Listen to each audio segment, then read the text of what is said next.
Welcome to Ask the Sales Professor. I'm your sales coach, Professor Ben, and this is your opportunity to learn from sales professionals' successes and their failures. To make the most of our time on this show, make sure you ask your questions in the comment section below, and we'll try to get to them live or at least get back to you as soon as we can. And we've got a guest coach with us. This is your second time on the show. That's right. You didn't think I'd be back, did you? You know what? I was hoping you'd be back, and I'm glad you're back. That's great. Good stuff. So we've got a pretty cool question for everyone today. What's the question, Ken? What customer type do salespeople think is the most difficult to sell to? Ooh, the customer type. Right. It's most difficult to sell to. In fact, we did a LinkedIn poll. Benchmark Training did a LinkedIn poll to see what salespeople on LinkedIn think about that question, and got some interesting results. Should we check it out? Yeah, let's go. I think we should. You know what we got to do first, though? Oh, I thought I was going to get to remind you. No, I'm on it. I'm on it this time. I'm on it this time. Let's do our little intro here.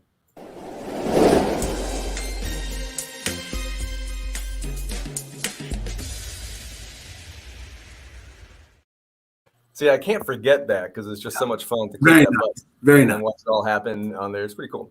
So let's check out this survey that we did. Salespeople, in your opinion, what is the most difficult personality type to sell to, and explain why in the comments. And we've got some interesting results here. So before we go into that, Ken, let's take a look at the different personality types. I've got a cool little screen overlay here that we can put on the screen. Right. And so you've probably seen these before. I know you know these types. You're familiar with DISC assessment. And of course, there's lots of other assessments that use Carl Jung psychology. So you've got different colors and letters that, the driver, that quick, clever, and close mentality, the expressive, make it about me, maybe even that amiable, do you care about me and my team? And then everyone's favorite, a little hint there, can show me the data, that analytical style. So looking at the survey, why do you think the results were how they were? Well, for me, it's the people that analyze stuff and want to take so much time, and they want all these details, and I'm the let's go, let's get this done. And it's a difficult adjustment to make for some of the other personality types, especially the people on the right side of that quadrant. Yeah, you're onto something there. So here's that first one, the analytical type being the most difficult style to sell to. Mm-hmm. And maybe it's what you're saying. It's like, hey, I want more information. I want to take my time in the sale. And as a salesperson, I'm thinking, oh my gosh, I got a quota to hit. I've got, to make sure that you actually start working with my company and I close this deal. And the analytical type is taking their time. Yeah, I've got 3 other people I got to see today. What's with all these questions? We have time for that. Let's take a closer look into this, right? So that blue style, that C style, whichever way you want to categorize it, they want more supporting information, right? They want to make sure that they're making the right decision they possibly can, and that they're focused on the facts and the details.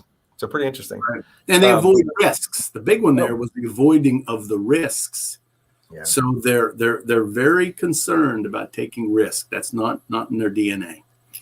Absolutely. And so what does that mean for us as salespeople? What do we need to do, right? We're going to be working, especially if we're selling, maybe accounting software or selling to the more analytical type of buyers. What do we need to do? It's okay to provide that information, right? Sure. Be prepared. You're going to be prepared for all the types of questions that you're going to get from someone like that. Now, you may not get the questions, but you need to be prepared for them in case they come up. Absolutely. And if they're looking for more information, that's typically a good sign, right? Mm-hmm. They want the information because this is important to them, and they want to make sure they're making the right decision. For sure. So be prepared. I like that. We got to be prepared. Let's take a look over here at number 2. That came in, that red style, that driver type personality, as what LinkedIn sales professionals are saying is the second hardest. And that's a pretty big distance between first place and second place. But why do you think driver types might be that second place most difficult customer to sell to?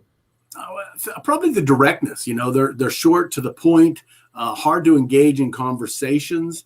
So, if you're challenged with that, even if you're a D, yourself, and that's your style, it's very, very challenging when someone just wants to get to the point, get the bottom line. Tell me just give me the price. That's going to be what you get from that. Well, just tell me how much. Get to that bottom line. But wait, I've got a whole presentation I want to show you. Exactly. So that D style, that red style, or that driver style, they want things to be moved quickly and independently, but they're okay taking those risks, right? They're looking at the picture and they're okay maybe jumping in, taking a risk, especially if their gut tells them this is going to work out good. Right. That gut is important. They're very, very much about their instinct and their gut. Yeah. So if you're used to selling to the analytical type, and you're used to bringing tons of information, right? Making that logical decision, that's a big clash between the two. True. Yeah. And maybe that's the reason why we're seeing that on the poll as the second most difficult. But again, that gap between the two was a pretty big one. So between amiable and expressive, where do you think that third place went to? Not expressive. No, not expressive. So looking at the expressive style, the extroverted, the talker, you think those are the easiest to sell to and start doing business with? I think most salespeople would think that. Yes, I think so. Yeah, absolutely. And maybe it's because they are very outward in their opinion. They're sharing where they are in the process. And as salespeople, we find it easy to respond to that. Right. But you have to listen to a lot of stuff. You got to listen to a lot of stuff. Yeah. And a lot of stuff that maybe is not even relevant to the discussion that we're having. That's right. It can be tough. Good point there. So what do we do, right? We want to make sure that they realize that this is going to impact the team in a good way. It's about the people. Let's keep things optimistic. Of course, this is going to work out. And they may be a little bit faster in their decision-making, maybe even say impulsive in their decision-making, which could be good for us as sales professionals, could be bad, right? We could think things are going really well. They've been telling us it's going really well. Right. And all of a sudden they make an impulsive decision to go somewhere else. Yeah. See, I was when we were talking about that, Ben, I was referring to the I style, the yellow style, because to me that's much more challenging than the amiable. I don't know about your opinion on that, but those talkers, those people that are going to tell you lots and lots of stuff and get you engaged in other conversations can be challenging to me. It can, especially when they're looking at the next shiny object. We've got to keep them on track. We've got to be the shiny object. Keep them on track. But they're much easier to have the conversation get started, right? They're much easier to initiate the process. Then we just got to keep them on track all the way through that sales funnel. So is it going to make you uncomfortable if I ask what your choice was here? It would make me a little uncomfortable. Okay. Just kidding. So, my choice here, you can see by the check mark, and these are the full results from the poll. So check this out. Third place and pretty close to second place was amiable. And so in my humble opinion, when working with an amiable prospect, they tend to be a little bit more difficult to get all the way through. Can you guess why I think that? No, I was just going to ask you that question. So why do you think that, Ben? They tell us what we want to hear. Let's take a look at some of the common attributes, right? They want everyone to feel happy and comfortable, including us, right? Look at that green style over there. It doesn't want to disappoint others.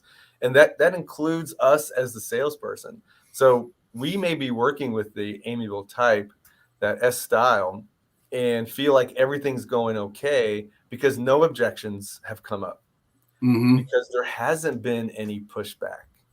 And so we think, obviously, it's going to be going well. And maybe we haven't made that person feel comfortable enough to tell us what's really happening, to tell us where their head is and where their discomfort is. Yeah. So building that trust is so important with amiables. So that way they feel comfortable hurting our feelings, so to speak, telling us what's really happening in the sales process. Yeah. Great question. And thinking of how does our sales presentation affect the different personality types. There's so many times where we can go out and meet with the customer and things are going really well. They go great. We slam dunked it. And then we use that exact same presentation, the exact same flow, and it just falls off the cliff like a lead balloon. Right. And why is that?